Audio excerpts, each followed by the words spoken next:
आपने महाभारत की कहानी तो सुनी ही होगी। महाभारत के युद्ध को दुनिया का सबसे बड़ा युद्ध माना जाता है और इस युद्ध को धर्म और अधर्म के बीच का युद्ध कहा जाता है। लेकिन इस युद्ध के बाद क्या हुआ ये कोई नहीं जानता। इस युद्ध में पांडवों को अपने गुरु और भाई बंधुओं को मारना पड़ा। पांडव युद्ध तो जीत गए, लेकिन अपने ही गुरु, भाई, बंधु और कुटुंब को मारने का गिल्ट बर्दाश्त नहीं कर पाए। तो पांचों भाई द्रौपदी को लेकर श्री कृष्ण के पास पहुंचे और उन्हें सारी बात बताई। श्री कृष्ण ने उनकी पीड़ा सुनने के बाद कहा कि पांडवों ने युद्ध में अपने भाई, बंधु और ब्राह्मणों की हत्या की है, इसलिए उन्हें गोत्र हत्या और ब्राह्मण हत्या का पाप लगा है। और अगर पांडव स्वर्ग जाना चाहते हैं तो उन्हें पहले अपने पाप का प्रायश्चित करके शुद्ध होना होगा। लेकिन कैसे? पांडवों के ये पूछने पर श्री कृष्ण ने कहा, जीवन और मरण के इस चक्र को चलाने वाले भगवान देवों के देव महादेव है। महाकाल के रूप में प्रसिद्ध भगवान शिव ही पांडवों को इस पाप से मुक्ति दिला सकते हैं।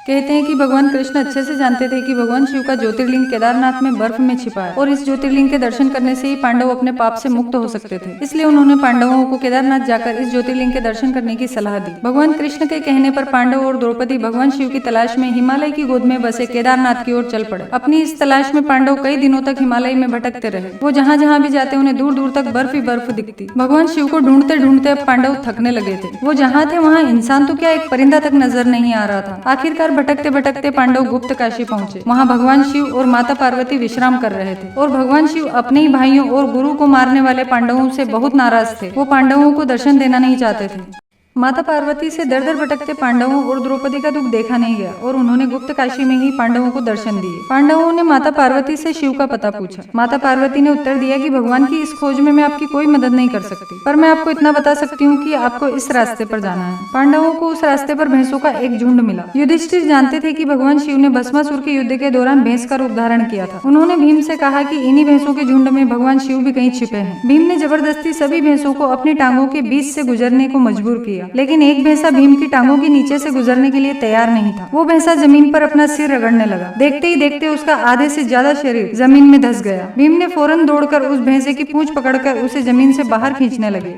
भीम की बहुत कोशिशों के बाद भी भैंसे का केवल पिछला शरीर ही जमीन के ऊपर आ पाया था। पांडवों की दृढ़ आस्था को देखकर भगवान शिव ने उन्हें दर्शन दिए और उन्हें पाप से मुक्त किया। इस घटना के दौरान भैंस रूप धारण करने वाले भगवान शिव का केवल पिछला हिस्सा ही जमीन के ऊपर आ पाया था। इसलिए केदारनाथ मंदिर में आज भी शिव जी की पूजा इसी रूप में की जाती है, जबकि उनके शरीर के बाकी 4 हिस्से अलग अलग जगह पर निकले थे। शिव जी के शरीर के ये भाग जहाँ जहाँ निकले उसे आज भी पंच केदार के नाम से जाना जाता है। पुराणों के अनुसार शिव जी के धड़ का ऊपरी भाग नेपाल के पशुपतिनाथ में निकला और मध्यम भाग रुद्रप्रयाग जिले के उखीमठ में निकला। आज भी वहाँ मध्यमेश्वर शिव की नाभि की पूजा की। रुद्रप्रयाग के तुंगनाथ में भगवान शिव की भुजाओं की पूजा की जाती है। ऐसे ही मुख की पूजा रुद्रनाथ में की जाती है और जटा कपिलेश्वर में पूजी जाती है। पांडवों ने केदारनाथ में रहकर वहाँ मंदिर बनवाया ताकि वे पूजा अर्चना करते हुए समय व्यतीत कर सके। पांडवों के पास उस समय भगवान श्री केदारेश्वर की पूजा के लिए चने की दाल और मक्खन ही था। इसलिए आज भी भगवान केदारेश्वर की पूजा में चने की दाल और घी का बहुत ही महत्व है। अगर केदारेश्वर के लिंग को ध्यान से देखें तो उसके एक भाग में भगवान गणेश और दूसरी जगह पर माँ दुर्गा का चिन्ह दिखाई देता है।